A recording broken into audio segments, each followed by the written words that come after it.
இப்போ என்ன ஆகி போச்சுன்னா, ஒரு நடிகர் ஓடியாந்துக்கிட்டு ஒரு வருஷ காலமாக எனக்கு ஓட்டு போடுங்க எனக்கு ஓட்டு போடுங்கன்னு கிடக்குறாரு. என்னத்துக்கு ஓட்டு போடணும்னு யாரும் யோசிக்கிறதே இல்லை. ஓட்டு போட சொன்னால் ஓட்டு போட்டுடுவீங்களா நீங்கள்? இவர் என்ன இதுக்கு முன்னாடி ஆட்சி செஞ்சுருக்கிறாரா? உங்கள் பிரச்சனைக்காக ரோட்டில் போய் நின்று இருக்கிறாரா? யாரையாவது தட்டி கேட்டிருக்கிறாரா? இல்லை ஊழல்ங்கிறாரு, தீய சக்திங்கிறாரு. அதுக்கு ஏதாவது ப்ரூஃப் வச்சுருக்கிறாரா? எந்த ப்ரூஃப்மே இல்லை. எனக்கு ஓட்டு போடணும்னு சொன்னால் ஓட்டு போட்டுடுவீங்களா?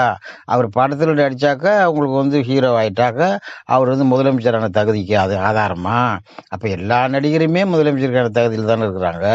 இவர் ஊருக்கெல்லாம் போய் ஹெல்ப் பண்ணேன்னு சொல்கிறத விட்டுவிட்டு இவர் யார் விட்டுவிட்டு எல்லாத்தையும் விட்டுவிட்டு வந்துட்டேன்னா இப்போ நீங்கள்லாம் விட்டுவிட்டு வர சொன்னீங்களா? நீங்கள் அவர் எல்லாத்தையும் விட்டுட்டு வர சொன்னீங்களா? அவர் என்ன விட்டுவிட்டு வந்துட்டு இப்போ ஒன்று சோத்துக்கே வழி இல்லாமல் சிங்கி அடிக்கிறாரா? சொல்லுங்க. சோத்துக்கு அடிக்காமல் சிங்கி உங்களை தானே சோத்துக்கே இல்லாமல் சிங்கி அடிக்க வைக்கிறாரு. இப்போ இன்னைக்கு விஜயை தவிர அந்த கட்சியில் வேற யாரும் உங்களுக்கு தெரியும்?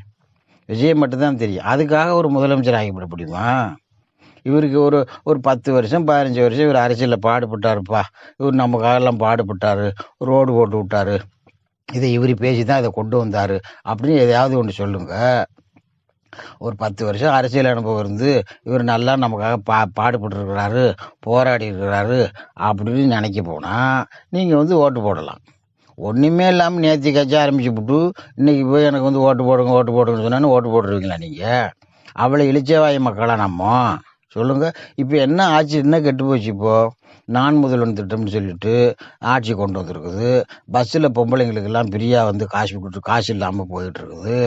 இந்த மாதிரிலாம் சலுகைலாம் நிறைய இந்த ஆட்சி செஞ்சுருக்கும் போது இதில் என்னத்தை உனக்கு குத்தம் குறைய நீ கண்டுபிட்ட? என்னத்தை நீ பெரிய கிழிச்சு விட்ட? நீ என்ன கிழிக்க போகிற? நீ கிழிக்க போகிறது தான் சொல்லு. வாயில் வடை சுட்டு விட்டா அது எல்லாம் சரியாயிடுமா? நல்லா யோசனை பண்ணிங்கப்பா. இந்த ஆளால் எந்த பிரயோஜனமும் இல்லை. இவனை நம்பி போன இந்த இளைஞர் கூட்டம் சிக்கி சீரழிய போகிறது தான் உண்மை. ஓட்டு அந்த ஆளுக்கெல்லாம் போடாதீங்க. உதயசூரியனுக்கு அதை சேர்ந்த கூட்டணி கட்சிகளுக்கு நீங்கள் ஓட்டு போடுங்க.